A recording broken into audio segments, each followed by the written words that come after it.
au sujet de la joie reçue du Christ et sans cesse à recevoir de lui parce qu'il a donné sa vie pour que précisément nous en vivions, le réformateur Martin Luther au XVIe siècle écrivait dans son traité de la liberté chrétienne « Sous l'inspiration de la joie, l'âme est libre, heureuse, dévouée, insouciante de la gratitude des hommes ou de leur ingratitude, élevée au-dessus de l'éloge et du blâme, ne se préoccupant ni de son avantage ni de son désavantage. »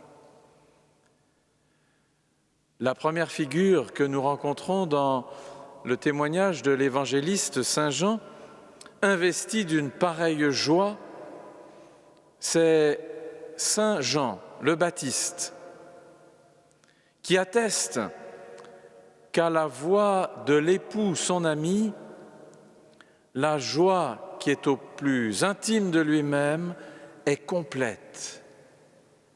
Et que cette joie, c'est que lui, Jean, diminue pour laisser toute la magnificence du Christ prendre possession de la vie et tracer à tous le chemin du salut. Comme Jean, notre âme, inspirée de la joie, sous la joie du Christ, et laissant la joie du Christ nous rejoindre au plus profond de nous-mêmes, comme Jean, avec Jean, chacun de nous pouvons ressentir mieux, expérimenter, mieux encore vivre de cette allégresse de vie. Mais dans son adresse à ses disciples, Jésus ne parle pas seulement de la joie personnellement vécue par l'un ou par l'autre, qui aurait été comme désigné singulièrement. C'est une joie dans la dimension de la communion des saints. C'est une joie de l'unité. C'est une joie, par conséquent, qui est celle de l'Église, c'est notre joie, la joie de notre unité, la joie de notre sainteté, la joie de notre catholicité, la joie de notre apostolicité.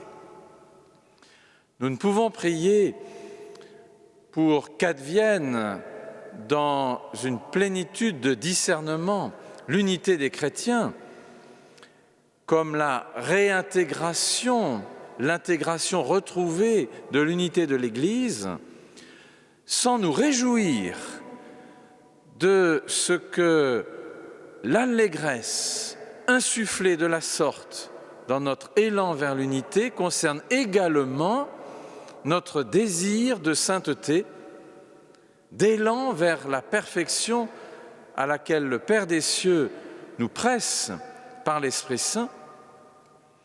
Nous ne pouvons nous affranchir de considérer que la catholicité de l'Église, dans la plénitude de ce que peut recouvrir cette dimension, cette marque du peuple des croyants, du peuple de l'Alliance, nous ne pouvons nous affranchir qu'elle soit aussi concernée par la joie. Quelle joie quand nous nous rendons au parvis de Jérusalem et que nous nous découvrons, frères et sœurs, à cause de la croix du Christ, à cause de la résurrection du Christ, à cause de la parole faite chair et qui saisissait de zèle et d'allégresse Saint Jean le Baptiste, les disciples auditeurs et participants de cette parole qui accomplit la miséricorde. C'est l'Église qui se trouve et se retrouve et qui marque, qui signifie dans son témoignage cette rencontre avec le Christ dans une joie à témoigner.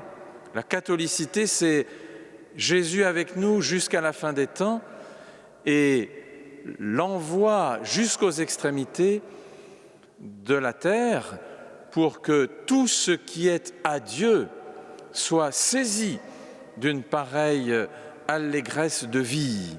Et nous ne pouvons pas également nous affranchir de cette apostolicité, de cette fidélité en filiation de joie, qui est la 4e marque de l'Église. Joie donc d'une unité pressentie, et nous sommes sur le seuil, sur les parvis de Jérusalem, pour la vivre toujours davantage. Joie d'une sainteté qui est le programme de vie que Dieu a inscrit pour nous et qui fait déjà l'objet de la louange céleste. Joie de la catholicité qui élance vers l'autre, dans l'amour de l'autre, dans l'amour d'une parole écoutée, reçue et qui oblige à l'offrir au reste de la création, et joie de l'apostolicité, joie d'être dans une grâce d'élection commune, fondée sur un enseignement de vérité qui, comme le Saint-Père nous presse de le recevoir cette année avec peut-être plus d'intensité, est miséricorde. Joie donc que le Christ nous donne, que nous recevons, que nous vivons et exprimons dans la communion des saints, dans la réalité de l'Église.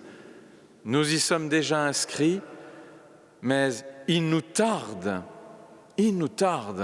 qu'elle soit lumière, cette joie, pour toutes celles et ceux que nous rencontrons, qui traversent épreuves, souffrances et maladies, qui, comme nous, ont les marques du péché et de la mort, et plus encore celle de la grâce.